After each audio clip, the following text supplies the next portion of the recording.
Hey, what's up, cruise ship on the Just Mike? We're back in here, back on another one, man. And I don't know if I, celebrated this or really came to you guys about this, but recently my channel reached the 1,000,000 mark, and my main channel reached the 1,000,000 mark. And someone asked me, was I going to do a 1,000,000th view video? I didn't know if I was or not, but it is a big thing, and I started off drinking craft beer on here, doing craft beer reviews, still do them every now and again. Craft beer is what got me here, and today I'm going to be doing a craft beer for you guys, as well as talking a little sports about my team, the Philadelphia Eagles, and everything that's going on with them. I am a fan, but I'm more of just a fan. I like to watch the games. I've been doing so ever since Randall Cunningham, Reggie White, Keith Jackson, Keith Byers, Fred Barnett, back in the day, the old school until now. But I'm not one of those super fan guys, I guess you could say. But I'm going to get into what I'm going to be drinking today. I shared this with my homie Joe D on Share a Beer. Guys, make sure to check out the Share a Beer show too, man. I'll link you to his channel so you guys can see what I'm talking about. But this is the Lagunitas Lucky 13. Now this is more of, I guess you could call it an Imperial Red Ale. I guess you could say, I think it's 8.5% ABV if I'm not mistaken. And they brewed this for their 18th anniversary, but it's so popular that they brew it every year. And I'm going to be pouring this up and letting you know what I think about it. Now, let me go ahead and pour this down for you. And I'm doing it old school today, webcam review. I usually do my beer reviews on HD cam, but I'm taking it and keeping it old school today, man. All right. Now, as you can see, it's pretty good, man.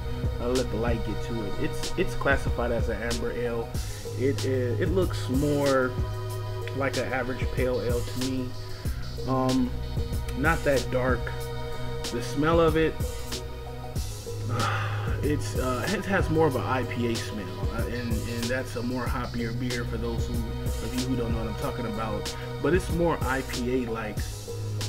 I guess you can kind of classify this maybe as an Imperial Red Ale, but let's go ahead and give it a taste.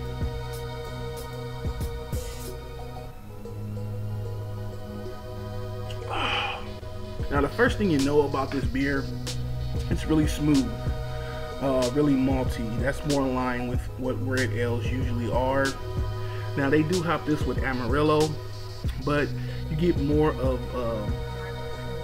a drying, more earthy type of hop, more like grapefruit rind than grapefruit juice. It's not like a super hopped beer. To me, a classification of a bigger hopped red ale would probably be Hophead Red. Now that's a pretty hoppy red ale. This one is more milder, but it is a great taste, man, and really malty, really nice. And I think that even people who don't dig IPAs can actually drink this. This is a really good beer. This is a solid drinking beer, man.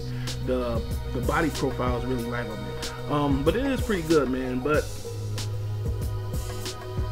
like I say, man, this is a sports bar. We're talking sports too, man. Philadelphia Eagles, 3-8, man. My team, 3-8, man.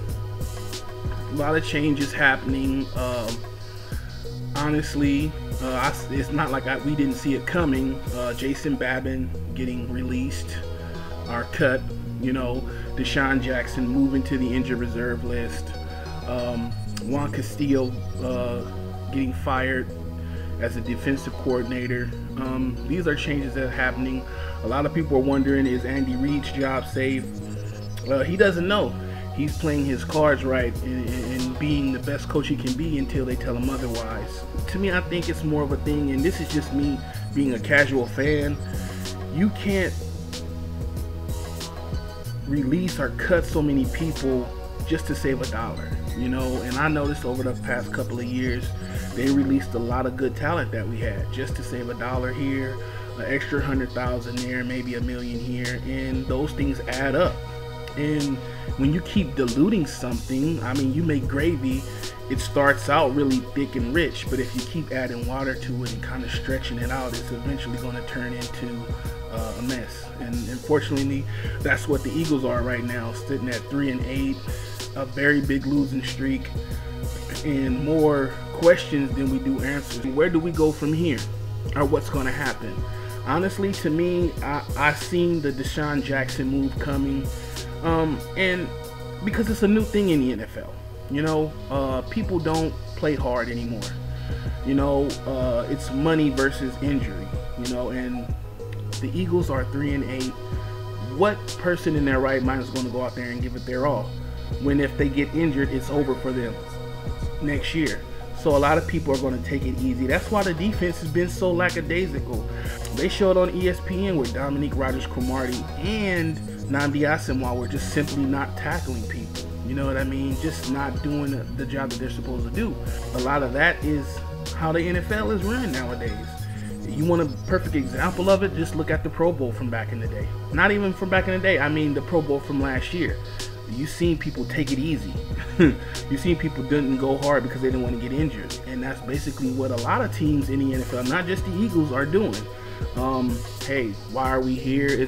We're really not going to go anywhere this year. You better save your body. And that's what it is. To me, I really don't care about the rest of the games, honestly. I just want to see progression, you know, in where we need to. I think Bryce is doing a great job. He fumbled the ball yesterday, but otherwise he's doing a great job coming in, and that lets us know that we at least have a solid ground attack, you know, with LaShawn McCoy and Bryce back there. Nick Foles, I just want him to get reps, you know. Honestly, I think that Nick Foles is going to be an integral part of our offense if he doesn't become the starter. Because if we decide to keep Vic, you have to understand something. You cannot make Vic a pocket passer. That's not what he is. Vic is a guy who is going to run when he needs to, make sharp, precise passes, and confuse the defense by scrambling out the pocket. That's where Vic becomes Vic. You can't change his game up because he can't play any other way, really. So you got to know, if you run a healthy Vic, he's going to get injured during the season, and Nick Foles is going to have to be an integral part of the offense. You know, he's going to have to be able to step in sometime to give Vic just a break. You know, even if we're up, it might be times where you just sit Vic out, just to sit him out, you know, just to recuperate him. You know what I mean? And I think Foles are going to be an integral part of our offense going into next year. So, you know, give the guy as many reps as he needs. You know what I mean? So Jason Babin getting cut, I seen that coming.